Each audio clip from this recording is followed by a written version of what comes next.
Welcome to the Prayagraj institute में हम लोग डिस्कस करेंगे 51 से लेकर 100 तक 2022 की पूछे गए प्रश्न के बारे में। ये वीडियो काफ़ी इंपॉर्टेंट है क्योंकि हर एक प्रश्न को जो है डिटेल में हम जानेंगे कि उसके और सारे डायमेंशन क्या हो सकते हैं। तो ये आने वाले पेपर के लिए ये काफ़ी इंपॉर्टेंट वीडियो है, तो इसको आप जरूर देखें। प्रारंभ करते हैं। निम्नलिखित में से कौन सा एक बांध उत्तर प्रदेश में नहीं है? आपको बताना है इन चार बांधों में से कौन सा बांध उत्तर प्रदेश में नहीं है। तो इस प्रश्न का जो सही उत्तर है वो है ऑप्शन नंबर ए, बदुआ। ठीक है, तो अब हम डिटेल में जानेंगे कि ये चार बांध है क्या। देखिए, बदुआ बांध बिहार के बांका जिले में है, न कि उत्तर प्रदेश में। ठीक है, इसे बदुआ नदी पे बनाया गया है, बदुआ नदी पर, और इसकी लंबाई 457.32 मीटर है। ठीक है, और 1965 में ये बनकर तैयार हुआ था। इसके बाद जो दूसरा बांध ऑप्शंस में दिया गया था वो था अदवा बांध। अदवा बांध जो है वो उत्तर प्रदेश के मिर्जापुर जिले में स्थित है और यह अदवा नदी पर बनाया गया है। यह 1978 में बनकर तैयार हुआ और इसकी टोटल लंबाई 7,906 मीटर है। तीसरा बांध है बघेलखंड बांध। यह उत्तर प्रदेश के बलरामपुर जिले में स्थित। इस जिले में बलरामपुर जिले में स्थित है। ये जमुना हवा नदी पर बनाया गया है और वर्ष 1957 में ये बनकर तैयार हो गया है। इसकी कुल लंबाई 3200 मीटर है, 3200। अहरौरा बांध, चौथा बांध जो था वो अहरौरा बांध, ये भी उत्तर प्रदेश के मिर्जापुर जिले में स्थित है। इसे गरई नदी पे बनाया गया है, गरई नदी पे बनाया गया और 1955 में ये बनकर तैयार हुआ। इसकी कुल लंबाई 1219.5 मीटर है। अब चलते हैं अगले प्रश्न के बारे में। यहाँ पे आपको बताना है कि कौन सुमेलित नहीं है। ठीक है, तो इधर जो है एल्युमिनियम संयंत्रक की लिस्ट दी हुई है और उनकी जगह यहाँ पे दी है। ठीक है, आपको बताना है कि कौन सा सुमेलित नहीं है। तो Madras aluminium company limited, Malco, Malco short form में बोलते हैं, वो चेन्नई में नहीं है। यही ऑप्शन इसका सही है। ठीक है, के बाकी जो है Bharat aluminium company limited Balco, ये कोरबा में है। Hindustan aluminium corporation limited Hindalco Renukoot में है और Indian aluminium company limited Indal, ये हीराकुंड में। अब हम जानेंगे इस बारे में डिटेल में। देखिए, Madras aluminium company limited Malco Mettur में, ना कि चेन्नई में। ठीक है, तो 1965 में तमिलनाडु के सेलम जिले के पास मेट्टूर में स्थापित किया गया था इसे। और यह सेवाराय पहाड़ियों से बॉक्साइट और मेट्टूर हाइडल परियोजना से बिजली प्राप्त करता है। ठीक है, तो यह सेवाराय पहाड़ियों से बॉक्साइट और मेट्टूर हाइडल परियोजना से इलेक्ट्रिसिटी को मिलती है। दूसरा है Bharat aluminium company limited Balco, ये है कोरबा में। तो यह एक सार्वजनिक क्षेत्र मतलब कि पब्लिक सेक्टर की कंपनी है जिसने 1965 में कोरबा, बिलासपुर जिला छत्तीसगढ़ में अपना संयंत्र स्थापित किया था। यह अमरकंटक, मध्य प्रदेश के शांडोल जिला, ठीक है, अमरकंटक से बॉक्साइट प्राप्त करता है और कोरबा थर्मल पावर प्लांट से बिजली प्राप्त करता है। तो अमरकंटक अनूप आज की डेट में अनूपपुर में। ठीक है, Anuppur. Hindustan aluminium corporation limited Hindalco, ये रेणुकूट में है और यह 1958 में मिर्जापुर से लगभग 160 किलोमीटर दक्षिण में रेणुकूट में स्थापित किया गया था। और यह लोहरदगा मध्य प्रदेश के झारखंड और अमरकंटक क्षेत्र में ऑक्साइड प्राप्त करता है और रिहंद बांध से बिजली इसको प्राप्त होती है। चौथा है Indian aluminium company limited Indal, यह हीराकुंड में है। इसने 1938 में अपनी निजी कंपनी के रूप में उत्पादन शुरू किया था और 1944 में इसे एक सार्वजनिक कंपनी में बदल दिया गया। यह एल्यूमिना और एल्युमिनियम शीट के उत्पादन के लिए 5 अलग अलग स्थानों पर 3 इकाइयों वाला एक इंटीग्रेटेड संयंत्र है, एक इंटीग्रेटेड प्लांट है। और बॉक्साइट से एल्यूमिना के निष्कर्षण के संयंत्र मुरी, जो झारखंड में है, और बॉक्साइट खदानों के पास स्थित। निम्नलिखित राजनीतिक दलों पर विचार कीजिए और उन्हें उनकी स्थापना के कालानुक्रम में व्यवस्थित करना है। यहाँ है Bahujan Samaj party, Samajwadi party, Telugu Desam party और ऑल इंडिया तृणमूल कांग्रेस। इस प्रश्न का जो सही उत्तर है वो है ऑप्शन नंबर ए। इन चार में सबसे पहले स्थापना तेलुगु देशम पार्टी की होती है, उसके बाद बहुजन समाज पार्टी की होती है और उसके बाद समाजवादी पार्टी की, और इन 4 ऑप्शन में बाद में आता है ऑल इंडिया तृणमूल कांग्रेस। अब इनके बारे में डिटेल में जानते हैं। देखिए, तेलुगु देशम पार्टी 1982 में बनती है। तेलुगु देशम पार्टी एक क्षेत्रीय भारतीय राजनीतिक दल है जो आंध्र प्रदेश और तेलंगाना के दक्षिणी राज्यों में सक्रिय है, ठीक है, साउथ इंडिया में। पार्टी की स्थापना 29 मार्च 1982 को एन.टी. रामाराव ने किया था। क्या था? एन.टी. रामाराव ने। बहुजन समाज बहुजन समाजवादी पार्टी जो है वो 1984 की। तो बहुजन समाज पार्टी बीएसपी भारत में एक राष्ट्रीय स्तर की राजनीतिक पार्टी है। इसका गठन बहुजनों का प्रतिनिधित्व करने के लिए किया गया था। में धार्मिक अल्पसंख्यकों के एक साथ अनुसूचित जाति और अनुसूचित जनजाति और अन्य पिछड़ा वर्ग ओबीसी तथा बहुजन समाज पार्टी की स्थापना बी.आर. अंबेडकर की जयंती पर 14 अप्रैल 1984 को कांसी राम ने की थी।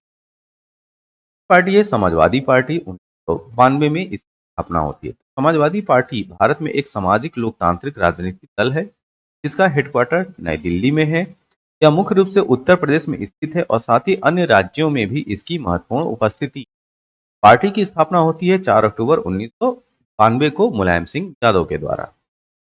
अखिल भारतीय तृणमूल कांग्रेस 1998 की पार्टी है। अखिल भारतीय तृणमूल कांग्रेस बोलचाल में इस कांग्रेस भी बोलते हैं, एक भारतीय राजनीतिक दल है जो मुख्य रूप से पश्चिम बंगाल में एक्टिव है।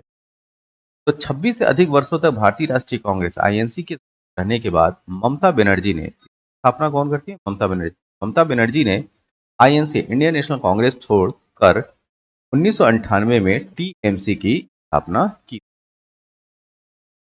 निम्नलिखित में से अशोक का कौन सा शिलालेख धार्मिक संश्लेषण या कोऑर्डिनेशन या समन्वय के बारे में कहता है? ठीक है, काफी इंपॉर्टेंट क्वेश्चन है। तो अशोक का जो 12वां शिलालेख है वो धार्मिक संश्लेषण या समन्वय के बारे में कहता है। अगला प्रश्न, भारत के नियंत्रक महालेखा परीक्षक का ऑडिट रिपोर्ट का परीक्षण करती है। ऑडिट रिपोर्ट की परीक्षण लोक लेखा समिति करती है जिसको सीबी बोलती है, पब्लिक अकाउंट कमेटी। दुधवा राष्ट्रीय उद्यान उत्तर प्रदेश के निम्नलिखित में से किस जनपद में? दुधवा नेशनल पार्क स्थित है लखीमपुर खेरी में। के बारे में डिटेल में जानते हैं। दुधवा राष्ट्रीय उद्यान उत्तर प्रदेश के लखीमपुर खीरी जिले में भारत नेपाल की सीमा पर स्थित है। यह उप हिमालयी क्षेत्रों में है, तराई बेल्ट के नाम से भी जाना जाता है। इसकी स्थापना 1 फरवरी 1977 को होती, 1977 को। उत्तराखंड के गठन के बाद दुधवा राष्ट्रीय उद्यान राज्य का पहले राष्ट्रीय उद्यान के रूप में जाना जाता है और यह बड़ी संख्या में दुर्लभ और लुप्तप्राय प्रजातियों का घर है जिसमें आपको टाइगर मिलेंगे, तेंदुआ बिल्ली, स्लथ बियर, गैंडा, एक सिंग वाला और हिस्पिड खरगोश के साथ हाथी, काला हिरण और मार्स डियर आपको मिलेंगे, दलदल हिरण। दुधवा राष्ट्रीय उद्यान जो है बारहसिंघा का गढ़ माना जाता है और दुधवा राष्ट्रीय उद्यान दुनिया के लगभग आधे बारहसिंघा मौजूद है दुधवा राष्ट्रीय उद्यान में। यहाँ पे 2 सूची दी है, सूची 1 में केंद्र और दूसरी सूची में उद्योग दिया गया है। ठीक है, तो इसको आपको मैच करना है। दिए गए ऑप्शंस में ऑप्शन नंबर डी जो है वो मैच है। ठीक है, तो ओसाका जाना जाता है वस्त्रों के लिए, ऑप्शन नंबर 3 इसका। डेट्रॉइट जाना जाता है मोटर वाहन 4 और क्यूबा जाना जाता है शिकार के लिए और सेंट पीटर्सबर्ग पोत निर्माण के लिए। तो ए का मैच है 3 के साथ, ई का मैच है मोटर वाहन, डेट्रॉइट का मोटर वाहन के लिए जाना जाता है, क्यूबा जो है शिकार के लिए जानता है और सेंट पीटर्सबर्ग निर्माण के लिए जाना है। यहाँ पे सूची 1 दी गई है और इसके सामने सूची 2 दी गई। तो सूची 1 में सतत विकास लक्ष्य डेवलपमेंट गोल और सूची 2 में जो है वो किससे रिलेटेड है वो दिया गया है। ठीक है, तो यहाँ पे जो सही उत्तर है वो है ऑप्शन नंबर डी। जो सस्टेनेबल डेवलपमेंट गोल 10 है वो है असमानताओं में कमी से। ठीक है, सस्टेनेबल डेवलपमेंट गोल जो 13 है वो जलवायु क्लाइमेट चेंज से सस्टेनेबल डेवलपमेंट गोल 14 संबंधित है जल के नीचे जीवन से। ठीक है, तो लाइफ अंडर वाटर की बात की गई है डेवलपमेंट गोल 14 में और सस्टेनेबल डेवलपमेंट गोल 15 में बात की है भूमि पर जीवन। ठीक, तो आप आने वाले एग्जाम है उसमें 17 सस्टेनेबल डेवलपमेंट गोल रखे गए हैं। उन सबको क्रमबद्ध तरीके से याद रखना है, ठीक है। 17 जो डेवलपमेंट गोल है वो आपको पता होना चाहिए। ये बार बार जो लगातार सालों से ये प्रश्न आ ही रहे हैं। अलाउद्दीन खिलजी के निम्नलिखित विजयों को कालानुक्रम अनुसार आप व्यवस्थित किए, ठीक है।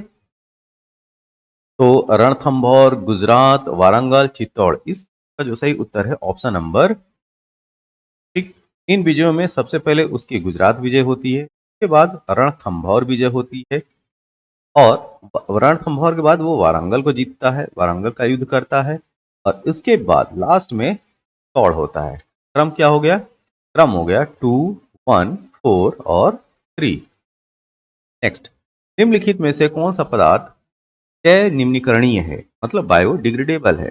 तो यहाँ पे कांच की बोतल, प्लास्टिक के कप, एल्युमिनियम फॉयल और ऊन ऑप्शन में दिया है। इसका करेक्ट आंसर है ऊन। देखिए, जो भी प्लांट या एनिमल प्रोडक्ट होते हैं वो बायोडिग्रेडेबल ही होते हैं, ठीक, जैव निम्नीकरणीय होते हैं। तो यहाँ पे जो ऊन है वो जंतु एनिमल से प्राप्त एनिमल प्रोडक्ट है, तो इस वजह से ये बायोडिग्रेडेबल है।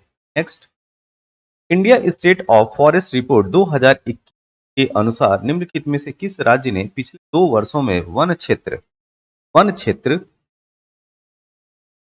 में अधिकतम वृद्धि दर्ज की है? दिए गए ऑप्शन सही उत्तर है Andhra Pradesh, option number D.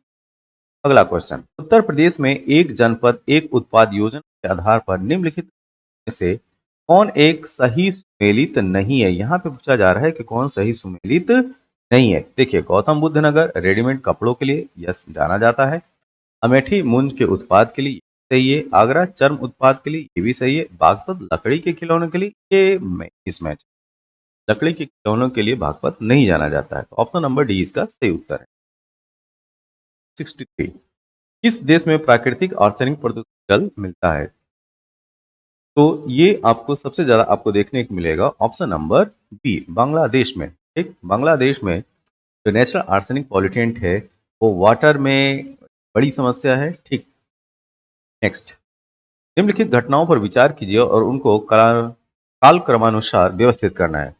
Mudki का युद्ध, पोर्टोनोवो का युद्ध, शकरखेड़ा का युद्ध और बेदार का युद्ध, ठीक है। तो दिए गए ऑप्शन में सही उत्तर ऑप्शन नंबर बी, 3, 4, 2, 1 इसका सही क्रम है। अब इसको जानेंगे डिटेल में। सकरखेड़ा की लड़ाई 1724 में हुई। 11 अक्टूबर 1724 को सकरखेड़ा का युद्ध लड़ा गया था, और सकरखेड़ा का युद्ध बरार में हुआ था। कहाँ पे? बरार में हुआ था। सकरखेड़ा की लड़ाई निजाम उल मुल्क और मुबारिज खान और दक्कन के सूबेदार में लड़ी गई थी, ठीक है। बेदार का युद्ध 1759 में होता है। तो बेदार की लड़ाई 1759 में भारत के बंगाल में अंग्रेजी और डच सेना के बीच लड़ी गई थी, ठीक है। तो भारत के बंगाल में अंग्रेजी और डच सेना के बीच जो लड़ाई लड़ी गई थी 1759 में, वो बेदारा का युद्ध कहलाता है, ठीक। इस लड़ाई में ब्रिटिश सेना द्वारा डच सेना को निर्णायक रूप से पराजित किया गया था। तो इसमें डच सेना जो हार गई थी बेदारा के युद्ध में, और इससे ब्रिटिश ईस्ट इंडिया कंपनी को भारत में अपना वर्चस्व कायम करने में मदद मिली। पोर्टो नोवो की लड़ाई, यह 1781 की। पोर्टो नोवो की लड़ाई 1 जुलाई 1781 को मैसूर के हैदर अली और ब्रिटिश ईस्ट इंडिया कंपनी के बीच लड़ी गई थी। अंग्रेज विजयी हुए और इस लड़ाई में हैदर अली के विस्तार को रोक दिया। एक और जो है एक सफलता मिलती है किसको? ब्रिटिशर्स को। मुदकी का युद्ध 1845 में होता है। मुदकी की लड़ाई 18 दिसंबर 1845 को ईस्ट इंडिया कंपनी की सेना और पंजाब के सिख साम्राज्य की सेना सिख खालसा सेना के बीच लड़ी गई थी, ठीक है। और इस युद्ध में सिख पराजय हुई थी। चारों युद्ध काफी इंपॉर्टेंट है, तो इनका क्रम क्या होगा? पहले साकरखेड़ा का युद्ध होता है 1724 में, उसके बाद में बेदारा का युद्ध होता है 1759 में, इसके बाद पोर्टोनोवो की लड़ाई होती है 1781 में, और मुदकी का युद्ध होता है 1845 में। नेक्स्ट, सल्फा ड्रग निम्नलिखित में से किस प्रकार की औषधि? आपको बताना है कि सल्फा ड्रग जो प्रकार की औषधि, तो ये है प्रतिजीवाणु मतलब एंटीबायोटिक।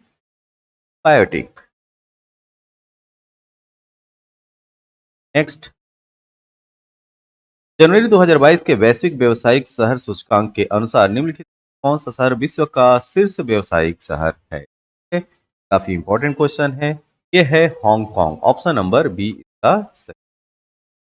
अगला प्रश्न, भारत में संसद के द्वारा पंचायत एक्सटेंशन शेड्यूल एरियाज कानून कब पारित किया गया? ये बात की जा रही है पेशा के बारे में। पेशा एक्ट जो है वो कब पारित होता है? ठीक, यह एक्ट है 1996 का, 1996 का ये एक्ट है। अगला, सिंधु घाटी की सभ्यता के किस पुरा स्थल से नाव के चित्र या मॉडल प्राप्त हुए हैं? तो आपको बताना है कि वह कौन सा स्थल है जहां पे नाव का चित्र मिला है। स्थल को आप जानेंगे मोहनजोदड़ो एवं लोथल में। ठीक, ऑप्शन नंबर सी। तो मोहनजोदड़ो एवं लोथल में सिंधु घाटी सभ्यता की ये पूरा स्थल है जहां पे नाव के चित्र का मॉडल प्राप्त हुए हैं। अगला प्रश्न, निम्नलिखित में से कौन सा बायोमास ऊर्जा का स्रोत नहीं है? यहाँ पे बताना है आपको कि बायोमास ऊर्जा का सोर्स कौन सा नहीं है। तो ऑप्शन नंबर बी इसका सही उत्तर है, परमाणु ऊर्जा। तो एटॉमिक एनर्जी तो वो बायोमास एनर्जी नहीं होती है। म्यांमार का पेगुयोमा क्षेत्र किस खनिज का प्रमुख सोर्स है? ठीक है, तो पेगुयोमा इस पे जाना जाता है खनिज तेल के लिए, मिनरल ऑयल के लिए जाना जाता है। नंबर ए इसका सही उत्तर है। अगला प्रश्न, यह है कि निम्नलिखित प्रकार के ऊष्मा इंजनों में से कार्बोरेटर का प्रयोग किस किया जाता है? तो 71 का सही उत्तर है option number C, petrol engine. ठीक, ऑप्शन नंबर सी सही उत्तर है। नेक्स्ट, अप्रैल 2022 में निम्नलिखित में से कौन तंजानिया की पहली महिला अध्यक्ष, प्रेसिडेंट की बात की जा रही है यहाँ पे, प्रेसिडेंट कौन प्रेसिडेंट बनी? तो ये है Samia Suluhu Hassan, option number C. Samia Suluhu Hassan जो है अप्रैल 2022 में तंजानिया की पहली महिला प्रेसिडेंट बनी है। केवुल लामजाओ राष्ट्रीय उद्यान निम्नलिखित में से किस में अवस्थित है? तो ये है लोकटक, जो कि मणिपुर में, कहा, मणिटक लेक। और मणिपुर का स्टेट एनिमल क्या है? संगाई डियर। संगाई हिरन है वो स्टेट एनिमल है और स्पेशली इस पार्क में आपको देखने को मिलेगा। भारत में कृषि क्षेत्र में छूटों फॉर्म सब्सिडी के संदर्भ में निम्नलिखित कथनों पर विचार करना है। यहाँ पे आपको 4 स्टेटमेंट दिए गए हैं। 4 स्टेटमेंट के अनुसार आपको सही उत्तर बताना है। तो पहला स्टेटमेंट है कि भारत में इनपुट सब्सिडी जैसे उर्वरक दी जाने वाली अप्रत्यक्ष इनडायरेक्ट फॉर्म के अंतर्गत आती है। क्या स्टेटमेंट सही है? जी हाँ, ये स्टेटमेंट। किसानों को बिजली एवं सिंचाई पर दी जाने वाली कटौतियां प्रत्यक्ष फॉर्म सब्सिडी के अंतर्गत आती हैं। ये स्टेटमेंट गलत है। विश्व व्यापार संगठन WTO वर्ल्ड ट्रेड ऑर्गेनाइजेशन के कृषि संबंधी प्रावधान प्रत्यक्ष फॉर्म सब्सिडी की अनुमति देते हैं किंतु अप्रत्यक्ष सब्सिडी पर रोक लगाते हैं। ये भी स्टेटमेंट गलत है। भारत में सरकारों द्वारा दी जाने वाली सभी सब्सिडियां अप्रत्यक्ष श्रेणी में आती हैं। ठीक, तो डायरेक्ट श्रेणी में ये इस प्रकार सही उत्तर है ऑप्शन नंबर 1 और 4। अगला प्रश्न, वर्ष 2022-23 में केंद्रीय विश्वविद्यालयों में स्नातक प्रवेश के लिए एकल खिड़की प्रवेश, एकल विंडो परीक्षा का क्या नाम है? बहुत ही आसान सा प्रश्न है, काफी हाईलाइट रहा है ये। ठीक, जी हाँ, क्यू ई क्यूट। नीचे 2 कथन दिए गए हैं, एक को जो है असर्शन है और दूसरा जो है रीजन है। ठीक, असर्शन क्या है? एक गिलास पानी में नमक का घोल समरस होता है। ठीक है?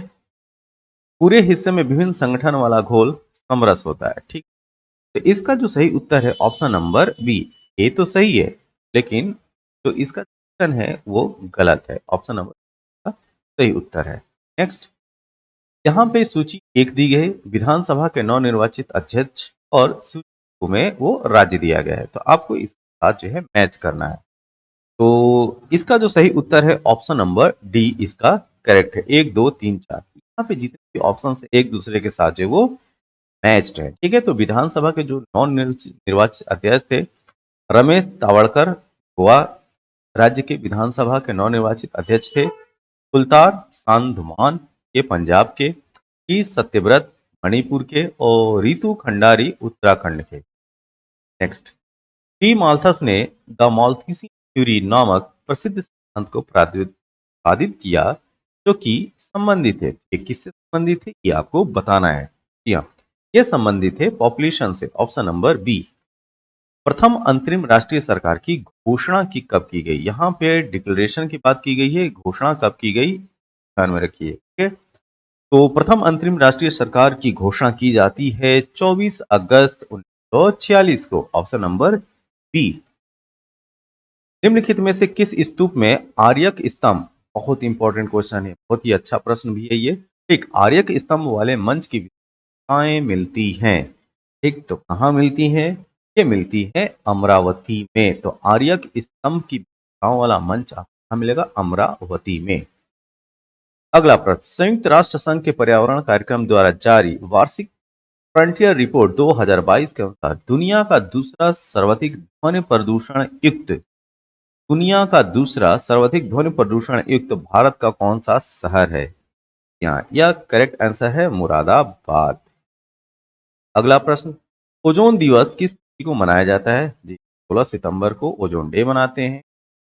जालियांवाला बाग हत्याकांड के विरोध में किसने ब्रिटिश सरकार की नाइटहुड की उपाधि लौटा दी थी? प्रश्न काफी आसान सा प्रश्न है।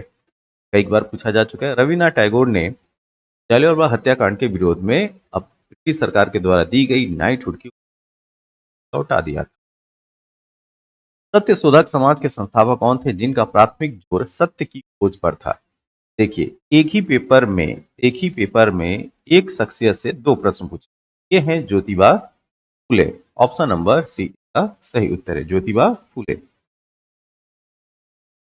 सूची 1 और सूची 2 जो है वो दी गई, उसको आपको सुमेलित करना है। तो भारत के जल प्रपात सूची 1 में दी गए हैं और सूची 2 में उनकी स्थिति आपको बताना है। इस प्रश्न का जो सही उत्तर है option number D.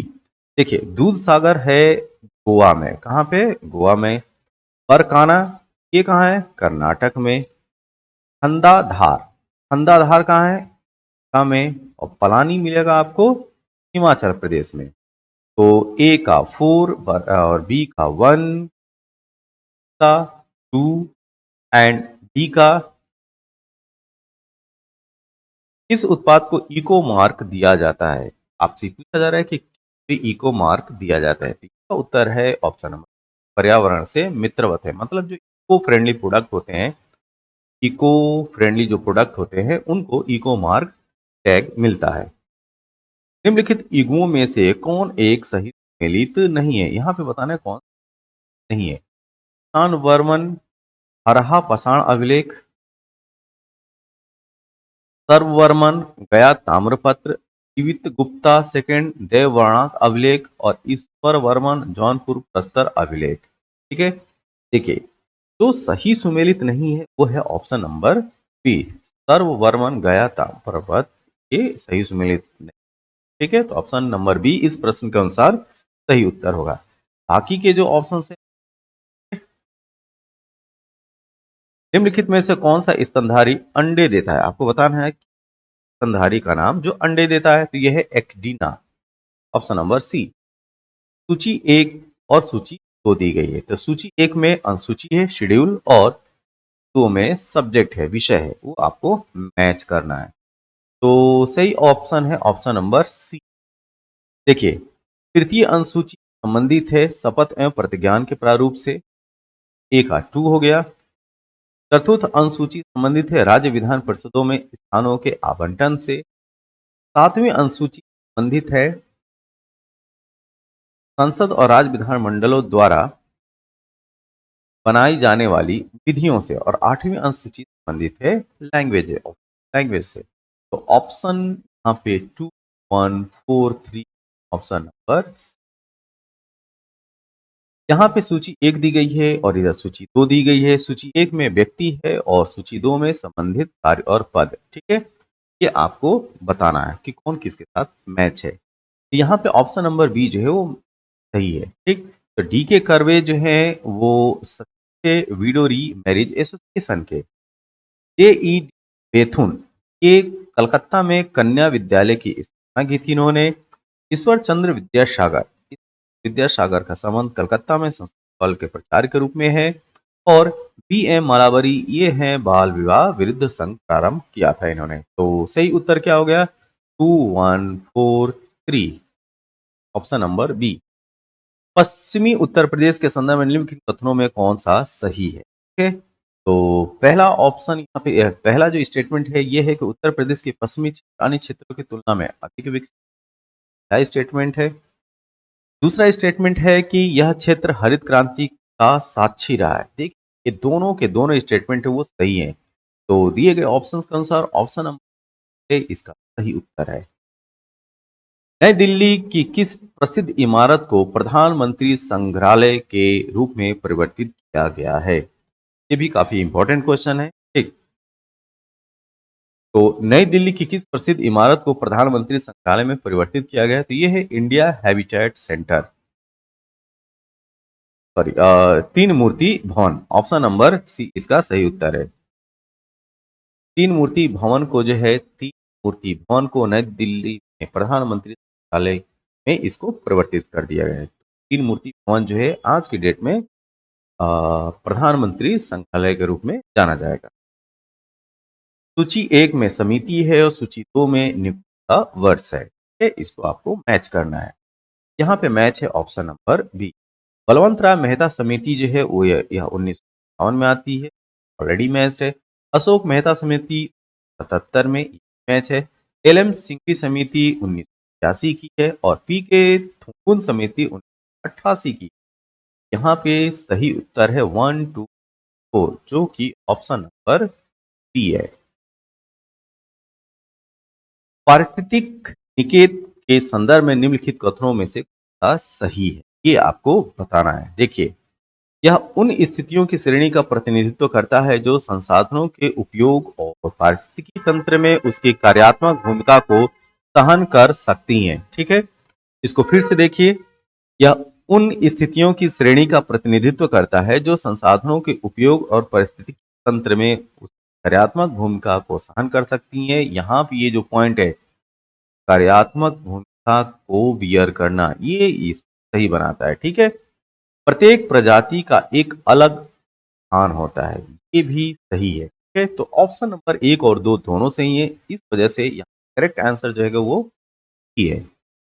Next, Sher Shah को अपनी वीरता से प्रभावित करने वाले जयता और कुप्पा किस स्थान से संबंधित है? यहाँ पे जयता और कुंपा, सॉरी, कुंपा के बारे में पूछा जा रहा है। ठीक है, तो शेरशाह को अपनी वीरता से प्रभावित करने वाले जयता और कुंपा ये मारवाड़ क्षेत्र से संबंधित है। Marwar, option number. अगला क्वेश्चन ये है कि भारत में किस धार्मिक समूह का सर्वाधिक भाग नगरीय है? ठीक है, अर्बनाइज्ड है। तो इस प्रश्न का जो सही उत्तर है ऑप्शन नंबर बी, जैन। तो जैन धार्मिक समूह है वो भारत में सबसे ज्यादा अर्बनाइज्ड है। ऑप्शन नंबर डी इसका सही उत्तर है।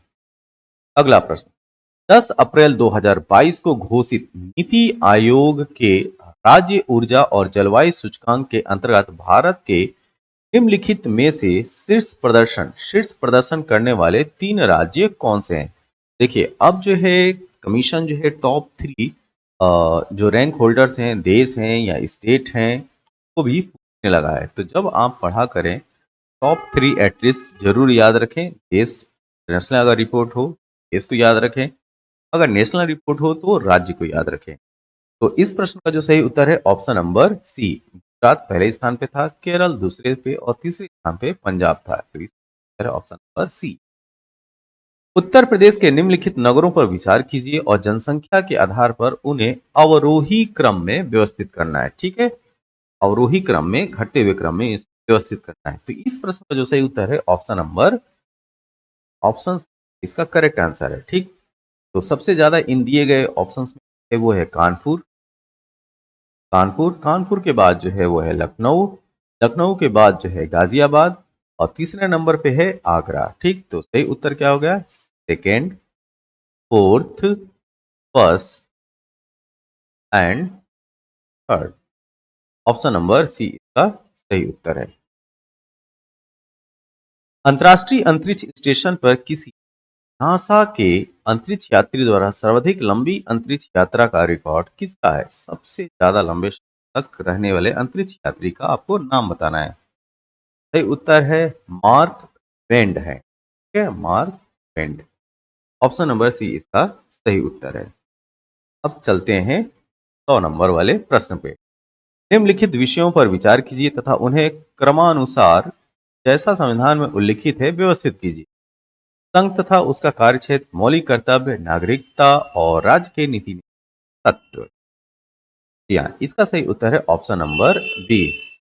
संविधान में क्रम के अनुसार सबसे पहले बात की गई है संघ तथा उसका कार्यक्षेत्र पहला, उसके बाद सिटीजनशिप की बात की गई है दिए गए ऑप्शंस के अनुसार। ठीक है, सिटीजनशिप के बाद नंबर आता है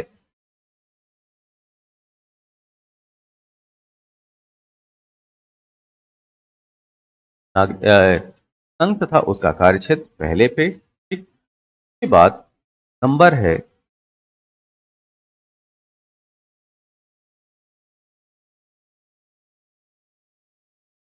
संघ तथा उसका कार्यक्षेत्र पहले स्थान पे। उसके बाद नागरिकता क्या हो गया। उसके बाद मौलिक राज्य के निदेशक तत्व एसपी की बात करते हैं, चौथा हो गया। और मौलिक कर्तव्य आता है राजनीति निदेशक तत्वों के बाद। टीपीएसपी के बाद जो है फंडामेंटल ड्यूटीज आते हैं। ठीक, तो इसका जो क्रम होगा वो होगा 1, 3, 4 और 2। तो ऑप्शन नंबर बी का सही उत्तर।